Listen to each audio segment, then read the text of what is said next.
Qur'onda 950 yil yashaganligi aytilgan payg'ambar kim?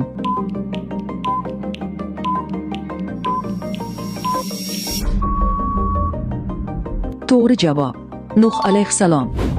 Qizil dengizni Allohning izni bilan ikkiga bo'lgan payg'ambar kim?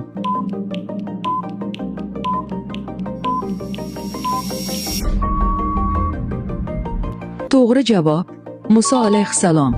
Payg'ambarimiz vafotlaridan keyin qaysi farzandlari vafot etgan?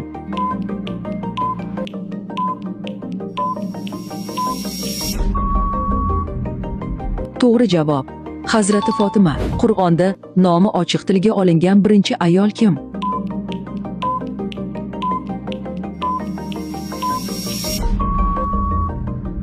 To'g'ri javob: Hazrati Maryam. Sahobalar ichida eng boy sahoba kim bo'lgan? Bu savolga javobni kommentariyaga yozib qo'ying.